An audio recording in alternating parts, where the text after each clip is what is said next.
How many $1,000 bills would make $10 million?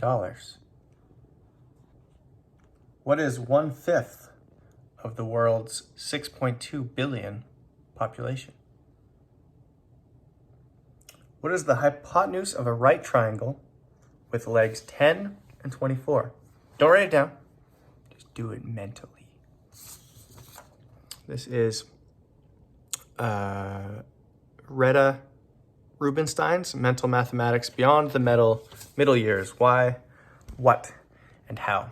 This was September 2001, and it is referenced in the curriculum documents. A good description of why mental mathematics could be important, what types of mental mathematics you might teach in the high school and college years, and how. And a really good description of that, just these brief teachable moments, frequent and brief ones. So that's my first takeaway, is that these little brief strategy discussions are really, really powerful, and how might I include those in my classroom more often? I think the exit questions are pretty good, but could I structure a little bit more so that they know that that's what they're getting on the way in and out of class? Probably. So I'll think more about that. Yeah, the biggest thing that struck me reading this article in terms of a critical lens was how little mental mathematics I see in the actual curriculum document.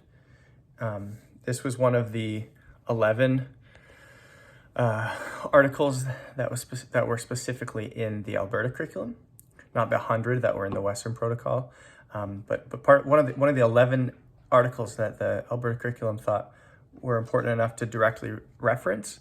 And so I don't know where I'm missing mental mathematics as a curricular outcome, but I don't see it.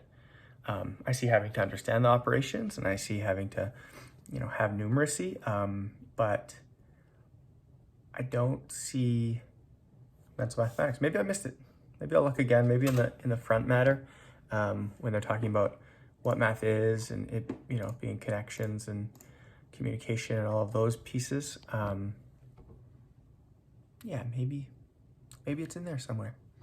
But that's my biggest analysis of it is I'm on board. I think that mental mathematics is important.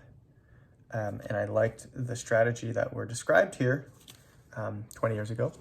But other than math talks, I haven't seen this in our curriculum.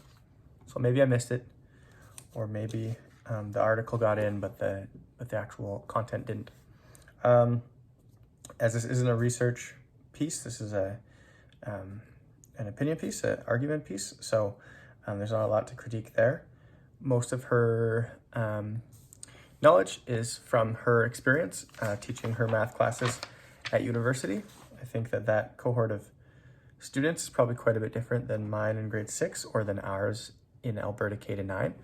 So I guess that would be one of the biggest critiques is, while this isn't research, the data that she does use is from university, college students, and the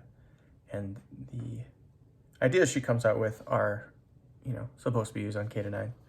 So, but I guess one positive on that is that if these ideas are used K-9, and then they should be continued high school and college, it gives more of an impetus on the elementary and junior high school to do them, and to feel confident that they're not just doing them only for those years, but that the idea of mental mathematics will carry on.